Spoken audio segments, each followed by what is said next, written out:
Ladies and gentlemen, boys and girls, children of all ages, the time has come. It's a holiday for our family. Special day in the MLB. Here for my predictions for this season, and I know a lot of you don't really care. I'm going to start from the AL to the NL, because I know most of you guys care about my NL West predictions more than anything. Obviously, let me take a sip of my coffee. I got the Yankees winning the World Series, right? Start with the East then. I got the Yankees winning the East. Boston is second and getting a wild card position. The rest kind of just falls into place depending on who calls up who when. Baltimore right now off the bat, without injuries, without call-ups, Baltimore comes in third, then Toronto, then Tampa. If Toronto calls up some of these young bucks, they could make a jump at any point. In the Central, bottom to top, Chicago White Sox opening day starter is James Shields. They might as well throw me out there left-handed. That's how I think of them. Kansas City, losing Hosmer is a big deal. Salvi Perez starting the season on the DL is a big deal. Detroit's going to come in third. The Twins, second place, winning a wild card, and the Indians, they're going to run away with that division once again. The AL West, look, Texas, I don't care for them. I got them last. Seattle, fourth. They made some good moves, but they don't have the depth that I really want in the team. Oakland, third. And, look, a lot of people will think Oakland's going to come in last in this division, but they got a lot of fighters. They got a lot of scrappy young men. And this is going to be a team that's going to steal quite a lot of ball games. So Oakland, third. With the Angels, second, the biggest signing was Ohtani. I think Ohtani's going to wind up being the most overrated, hyped-up player of all time. It's frustrating to see all this hype for one guy who hasn't proven anything and had a terrible spring. But they made some really good pickups. Zach Kozar, Ian Kinsler, re-signing Upton. Those are the guys that are going to make the difference this year. Of course, they have Mike Trout also. He's pretty good, and Albert Pujols. But Houston obviously wins the division. Twins in Boston as the wild cards.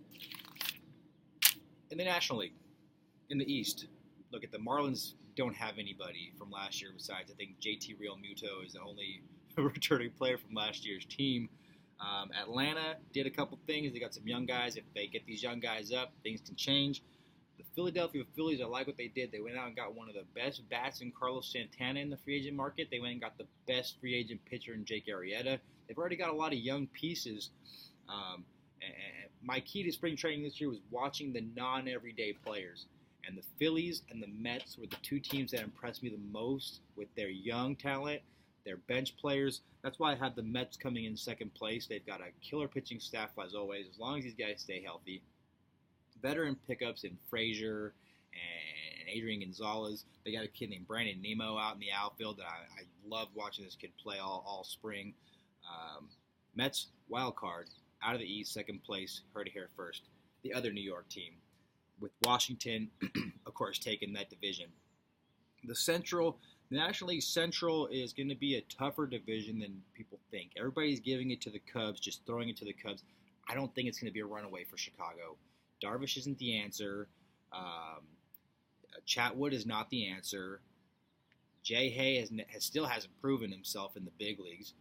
We got to see if Schwarber's new body is going to hold up.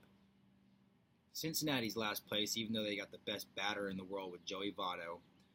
Milwaukee Brewers have a lot of talent in the minors. They can be one of those teams that call some players up, injuries, trades, whatnot, and move up. They have a killer outfield right now. Yelich and Kane were huge upgrades, but no pitching. Pittsburgh Pirates, they don't have the pitching that they once have had, but defensively and offensively, they're going to be a team just like the Oakland A's. They're going to steal a lot of ball games from teams, and they're going to be that difference maker in the division. St. Louis, they're always a team that's in the mix. Offensively and defensively, they're there. If their pitchers stay healthy, they win ball games. But I do give the Cubs the advantage because they have that championship advantage in the division. Out west, look, I've shifted my rankings in the NL West 4 or 5 times today. That being said, look, I got San Diego last. They made some good moves, but not enough. They've got young talent, not up yet. Just right before I started this video, I moved Arizona from 2nd to 4th, and I don't really have that big of a reason. JD Martinez not coming back is a big deal. Goldschmidt is one of the better players in the league. I don't care for Zach Greinke. Robbie Ray's a good pitcher, but otherwise, they have a good bullpen, but you got to get the bullpen a lead or a close enough game for them to hold it. 3rd place Colorado Rockies. I love what they did in their bullpen. They stepped up significantly, and they've always got a powerful lineup. Colorado's going to be a surprising team. I had them 2nd. I moved San Francisco up to 2nd because even with Bumgarner and Samardzija starting on the shelf, they've got veterans all over the place. Longoria and McCutchen are going to make such a difference, and Austin Jackson. Giants fans, look, you guys don't know. If you don't know about Austin Jackson, he's going to be that guy that sets the table. He's going to be that guy that makes those plays that are going to wow you, and you're going to love him. The Dodgers win the division simply because they've got Clayton Kershaw. They've got a pretty good pitching staff. They got the best closer in Kenley Jansen. Cody Bellinger. What can I say? They've got some guys offensively and defensively that can make this happen. San Francisco, New York Mets, wild cards in the National League. Now to some awards. I'm not going to do Rookie of the Year this year because sometimes it's a guy that I never even heard of or a guy that you didn't think was going to get called up. So I'm going to go with some couple key players. Pittsburgh Pirates' Josh Bell was a runner-up in the Rookie of the Year last season. 20-plus home runs.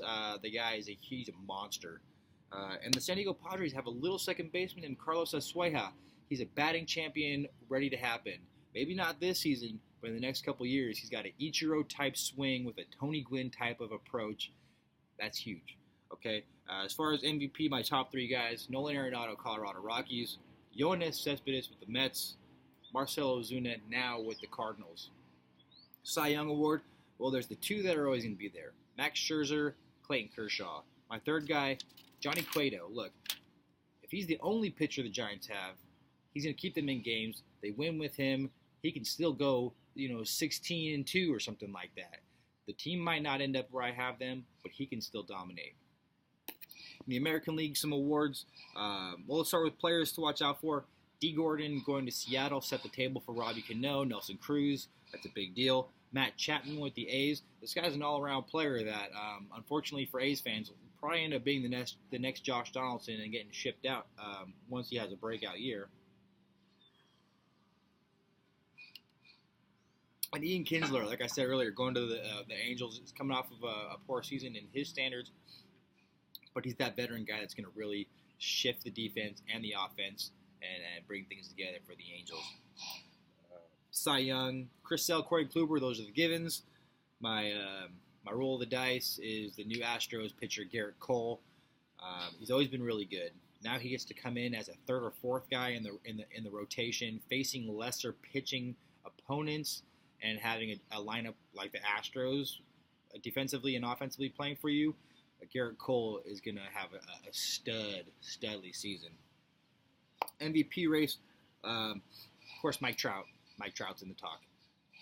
I also have Carlos Correa from the Houston Astros and Adam Jones with Baltimore, because why not? I got to throw somebody out there that isn't normally in the talk.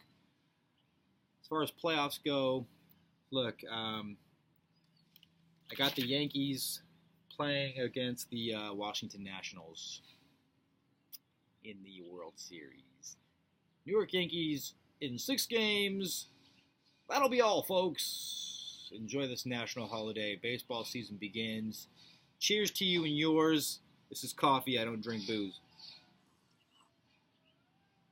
Best of luck to your favorite player, your favorite team, your fantasy squad, your high school team, your college team, whatever it is. Play ball.